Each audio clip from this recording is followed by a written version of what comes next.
Hello, this is Joe Pryor, the virtual real estate team in Oklahoma, and we specialize in investment real estate in this state.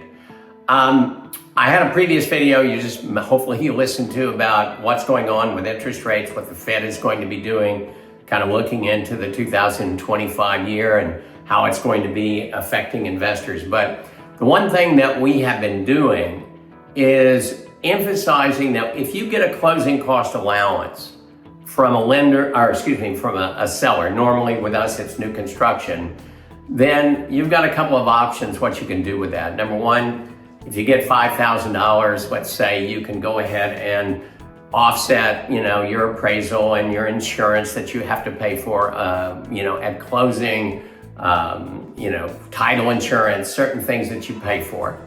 The other thing that you can do with it is what's called an interest rate buydown. So understand that when I quote rates to people, I'm quoting with maximum buydown. So like 5.9% is not really 5.9% without points. With points, it'd be more like 6.5%. So what we want to do is think about using that $5,000 to buy down the rate. Now, with Fannie Mae, you're limited to 2% of the purchase price. So let's say a $250,000 house, that's the $5,000. However, on an interest rate buy down, it's based on the mortgage amount. So that that 2% becomes like 3%. And so what if we have a 3.5% interest rate buy down? Because what they're doing is they're getting money to offset the lower rates. They're looking at a 10-year yield and they're saying, we got to charge this amount of money in order to give you that lower rate that's not par. And so let's say it's 3.5%. Well, all of a sudden you're out about another $4,000. All right, so it may be less depending on the price of the house, but the thing is what happens is, number one, it frees you from having to refinance, which is gonna cost you $2,000 or $3,000 probably to do a refinance down the road. So we're starting already to offset that.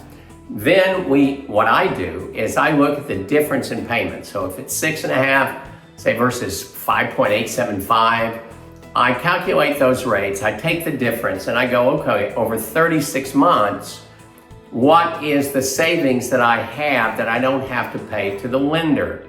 And typically this is what happens. We free you from the refinance, and we also get a tremendous yield over 36 payments. So what that does is offsets your fixed interest rate, and in terms of getting it down to that level. So, if rates go below 5%, we may have a different ballgame, but I don't think we're gonna see that for quite a while. I'd like to see 5%, but it's hard to predict what's gonna happen in 2025. We're not close to it yet. So, interest rate buy downs, I think, is a good way for you to invest a little extra money, get a fixed rate that's 30 years that you don't have to worry about, get your payment down, which also gives you better cash flow, and also is offsets in 3 or 4 years. Because remember, you're gonna hold this property 10 years or more.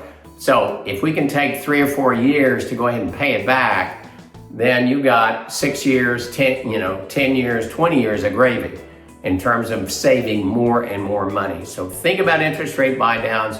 We're happy to counsel with you. We think it's a good way to take that allowance that you get and make it a better investment for you.